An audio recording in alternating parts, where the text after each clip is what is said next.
पीछे जो गुरु भाई हैं, कार्यकर्ता हैं, उनसे निवेदन है कि कृपया गुरु बहनों को शांति से रहने दीजिए, क्योंकि आप चुप हो जाइएगा तो वो तो चुप हो ही जाएंगी। अगर कोई कहता है कि चुप हो जाइए तो सारे लोग चुप हो जाते हैं, तो बाहर से तो सन्नाटा हो जाएगा, लेकिन मन अगर शांत नहीं हुआ तो बाहर के सन्नाटे को शांति नहीं कह सकते आप। तो मेरी अनुभूति है, मुझको लगता है ऐसा कि जहाँ हमारे गुरु शिव की उपस्थिति हो, जहाँ साहब और दीदी स्वयं उपस्थित हों, उस जगह पे किसी कार्यकर्ता की भी ज़रूरत नहीं पड़ती, क्योंकि उनकी उपस्थिति तो हमारे मन को खुद ही अनुशासन में डाल देती है। अगर आपको अभी पता हो, अगर आपकी आंखें ये देख पाती कि महादेव स्वयं उपस्थित हैं, तब भी क्या आपके जीवन में, आपके चेहरे में हलचल होती? नहीं होगी। इसीलिए शिव शिष्यों में स्व अनुशासन होता है, वह स्वयं ही अनुशासित होते हैं। दुनिया की सारी व्यवस्था फेल हो जाती है, लेकिन शिव शिष्य एक सैलाब की तरह आते हैं, रहते हैं और उसी तरह शांतिपूर्ण ढंग से लौट भी जाते हैं। वो न चाहें तो गांव को भी पता न चले कि इतने लोग आए हैं, इतने शांत भाव से लौटते हैं और आज भी लौटेंगे। लेकिन आज अभी जो हम बैठे हैं, हम और आप आज जो बैठे हैं अपने गुरु के सानिध्य में, अपने साहब दीदी के सानिध्य में, तो आइए हम उस बात पे बात करते हैं जो साहब ने कही। साहब की बात, शिव शिष्यता की बात, महादेव के समग्र स्वरूप को प्रणाम करने की बात। उन्होंने कहा कि आपका भी एक जीवन है, आप किसी के पति हैं, आप किसी के बेटा हैं, आप किसी के भाई हैं, आप किसी के बच्चे हैं, दुश्मन भी हैं, दोस्त भी हैं। जो पत्नी के भाव से देखे तो आप पति हैं, कोई दोस्त के भाव से देखे तो आप दोस्त हैं, कोई दुश्मन के भाव से देखे तो आप दुश्मन हैं। यानी सबकी नज़र में आप अलग अलग हैं, लेकिन आपको कौन जान सकता है? आपके समग्र स्वरूप को, एक जीव के संपूर्ण अस्तित्व को कौन जान सकता है? ये वही जान सकता है जिसने हमको, आपको बनाया है। जिस तरह शिव के समग्र स्वरूप को वही जान सकता है जो शिव से एक होता है, वैसे ही शिव भी जीव के समस्त रूप को हजारों साल बाद ये आत्मा जो हमारे आपके अंदर है क्या सोचेगी, ये जीवात्मा क्या सोचेगी, शिव वो जानते हैं। लेकिन साहब ने कहा शिव जानते हैं, वो जानना चाहे तो क्या न जाने, लेकिन वो अब इतनी बातों को अगर जानने लगेंगे तो उनकी भी हालत ख़राब हो जाएगी। इतनी परेशानी है, इतनी बेचैनी है, इतनी बातें हैं हमारे आपके जीवन में कि ख़त्म ही नहीं होती। इसलिए शिव वही जानते हैं, वही बताते हैं जिससे हमारे जीवन में परम आनंद, परम शांति हो जाए। शिव से पूजा हमारी मनोकामना पूरी करता है। शिव की पूजा, शिव का भक्त बनना हमारे जीवन के आवश्यकताओं की पूर्ति करता है। लेकिन शिव की शिष्यता हमारे आपके मन को अतुलनीय आनंद से भरती है, परम शांति से भरती है। जितना हमारा आपका मन महादेव के नज़दीक होता है, उतना हमारा मन शांत होता जाता है, क्योंकि परम आनंद भी वही, करुणा की मूर्ति भी वही। और अगर संसार में कोई भी रूप है, चाहे वो पिता का है, अगर महादेव नहीं पिता तो धरती पे कोई पिता नहीं हो सकता। अगर उनमें माँ का गुण न हो तो धरती पे कोई माँ नहीं हो सकती। यानी जीवन में, जगत में जितने भी रूप हैं, वो शिव अगर उस रूप में ना हो तो धरती पे भी वो रूप नहीं आ सकता। इसीलिए जब ज्ञान की धाराओं की बात हम करते हैं तो खंड खंड में बहुत तरह के ज्ञान हैं। ज्ञान की तलाश अगर लौकिक है तो शरीरधारी बहुत गुरु हैं। लेकिन अगर ज्ञान की तलाश उस शिव की है, खुद की खोज है, मैं कौन हूँ, कहाँ से आया हूँ, आध्यात्म के रास्ते पे चलना है, तब तो शिव ही गुरु के रूप में हमारे आपके मन में फैले अंधेरे को दूर कर सकते हैं। वो शिव जो जगत के गुरु हैं, और आज तक हम उस महादेव की पूजा तो करते रहे हैं, हमारे पूर्वज पूजा करते रहे, लेकिन हम दूर से ही आंखों में आंसू भरे उस महादेव को हाथ जोड़कर कपकपाते होठों से प्रार्थना के गीत गूंजते रहे, और लगता था कि महादेव तो भगवान है, क्या पता महादेव भगवान के रूप में हम गरीबों की सुनेंगे भी कि नहीं। लेकिन साहब हरिंदर जी ने इस जगत में आकर हर व्यक्ति के मन में शिव का भाव जो सोया था उसको जगा दिया, और हम सब ने ये अनुभूत किया कि जितना नज़दीक से महादेव सुनते हैं उतने नज़दीक से तो कोई नहीं सुनता। पुकार अगर दिल से उठे तो वो महादेव सुनते हैं। मालिक बड़े करीब से सुनते गरीब की, तज लाज अपनी लाज रखते उनकी। महादेव अपनी लाज को छोड़ देते हैं अपने गणों की लाज रखने के लिए, इतने करीब से सुनते हैं। और जब वो गुरु होते हैं तो शिष्य तो सबसे नज़दीक जा सकता है। भगवान के रूप में जाना कठिन है, मुश्किल है, लेकिन शिष्य के रूप में जाना बहुत आसान है, क्योंकि शिष्य ने तो पहले ही समर्पण कर दिया है, पहले ही उनसे दया मांग ली है। पहला सूत्र ही ये कहता है, हे शिव आप मेरे गुरु हैं, मैं आपका शिष्य हूँ, मुझ शिष्य पर दया कर दीजिए।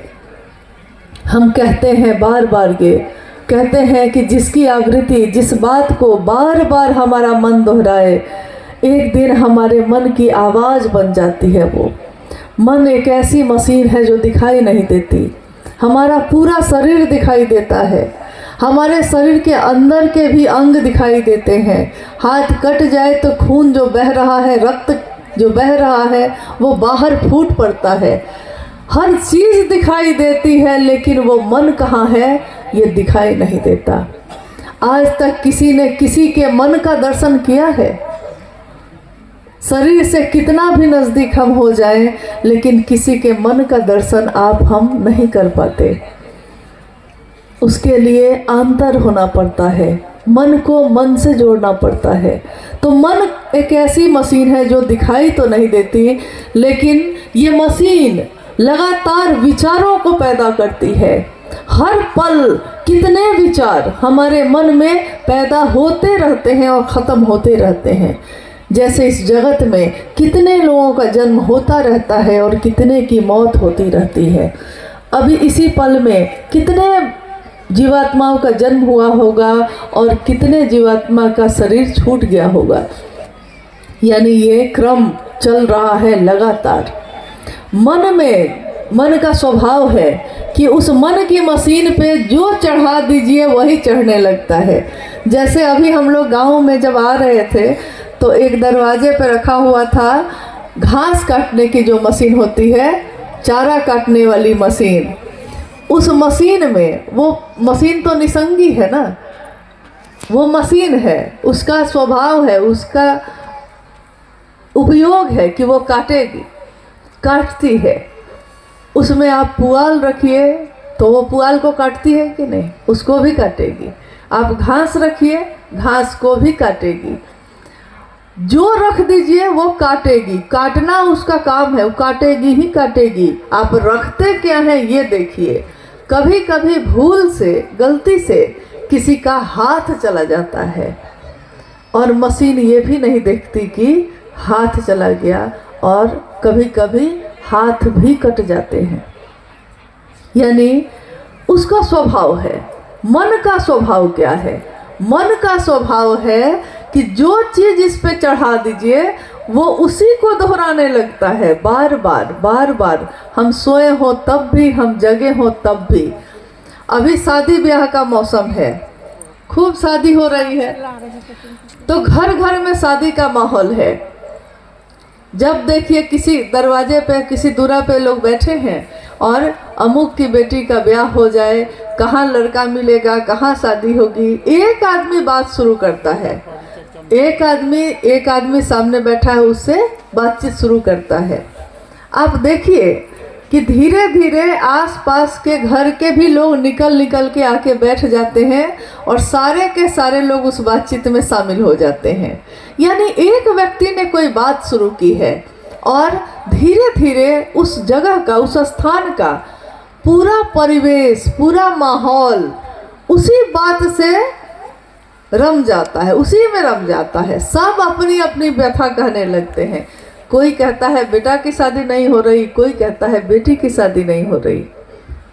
यानी एक व्यक्ति के बात करने का बहुत परिणाम है।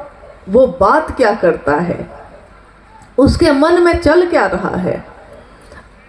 अगर कोई व्यक्ति कहीं किसी चौक चौराहे पे खड़े होकर, किसी खेत में बैठकर, जहाँ काम कर रहे हैं लोग, घास काट रहे हैं, उस जगह पे बैठ के भी शिव की बात शुरू करे तो क्या होगा। शुरू वो एक से करता है, लेकिन शिव की चर्चा परिचर्चा में बदल जाती है, क्योंकि हमारी आपकी अनुभूति है ये। कल भी रास्ते में आते समय एक खेत में हम लोग बैठ गए कि कुछ लोग काम कर रहे थे, तो मेड़ पे बैठ के हम लोग बात करने लगे। भोजन के लिए रुके थे, समय था, बात करने लगे। पता चला कि वो भी गुरु बहन ही हैं और वो विश्वास ही नहीं कर रही थी कि रांची से आए हैं। देखिए कितने भोले और सीधे हैं गुरु भाई गुरु बहन। वो कह रही है वो गुरु बहन मुझसे कि भाड़ा है आपको, जा रही हैं आप, मतलब भाड़ा है कि नहीं, सुविधा है कि नहीं, और अपने बारे में भी कह रही हैं कि मेरे पास नहीं है। मतलब देखिए कि कितने सीधे और सरल भाषा में वो महादेव की बात कर रही हैं, अपने खेत में बैठी। यहाँ तक कि उतनी ही देर में वो आसपास की सब महिलाओं को बुला के ले आई। किस लिए ले आई? इसलिए कि इसके भी नाम की घोषणा कर दीजिए, ये भी गुरु बहन बनने आई है। देखिए, आई थी गुरु बहन बनने, लेकिन नाम की घोषणा हुई तो हम तब नहीं कहते हैं उसके बाद कि गुरु बहन बनने आई है। तब हम कहते हैं कि आप गुरु बहन हैं, आप गुरु भाई हैं, आए थे बनने लेकिन हो गए। अपने नाम की घोषणा हमने आपने सबने की है। नाम की घोषणा की थी शिवसी से बनने के लिए, लेकिन घोषणा हो गई तो शिवसी से बने कि अभी बनिए रहे हैं हम लोग, अभी बनने की कोशिश कर रहे हैं कि बन गए हैं। क्योंकि जो शिव का शिष्य बन जाएगा, हो जाएगा, वो सिर्फ महादेव की तरफ देखेगा, फिर वो दूसरी तरफ नहीं देखेगा, फिर उसके मन को कुछ भी और भटका नहीं सकता। याद कीजिए साहब श्री की उस आवाज़ को, उस बोली को जो उन्होंने कहा कि जब से चला हूँ मेरी मंजिल पे नज़र है, जब से चला हूँ मेरी मंजिल पे नज़र है, मेरी आँखों ने मील का पत्थर नहीं देखा। शिव को गुरु बनाकर जब से चला हूँ, मंजिल मेरे गुरु शिव हैं, रास्ते में जगत के लोग हैं, फूल है, पेड़ है, खेत है, खलिहान है, क्या कहूँ कितनी सुंदर सुंदर चीज़ें हैं। ये जगत कहता है कि इस जगत में ही रुक जाओ, लेकिन मैं क्या करूँ, क्योंकि मुझको तो मीलों अभी मीलों जाना है, मंजिल पे नज़र है। यही बात उन्होंने आओ चले शिव की ओर जब पुस्तक लिखी, तो उस पुस्तक में एक आलेख है, उसका भी नाम आओ चले शिव की ओर है। उसके अंतिम पंक्तियों में उन्होंने लिखा कि शिष्य का मन जब अपने गुरु के भाव पे टिकता है तो क्या होता है। जब शिष्य का मन अपने गुरु पे टिकता है तो वो शिव भाव के, शिव अनुगामी, शिव का अनुगमन करने वाला, शिव के पीछे चलने वाला, शिव अनुगामी चिन्मय भावों का संधान करता है व्यक्ति के ध्येय की प्रत्यंचा पर। सुनने में तो वाक्य बहुत भारी लगा कि व्यक्ति के ध्येय की प्रत्यंचा पर शिव अनुगामी भावों का संधान किया जाए। जिस दिन लिखा था उन्होंने तो हम लोग के तो सिर से ही गुजर गया, समझ में ही नहीं आया इसका क्या मतलब हुआ। साहब ने कहा कि व्यक्ति यानी वो शिष्य जिसने शिव को अपना गुरु बनाया है, शिष्य के ध्येय का अर्थ होता है उद्देश्य आपका क्या है।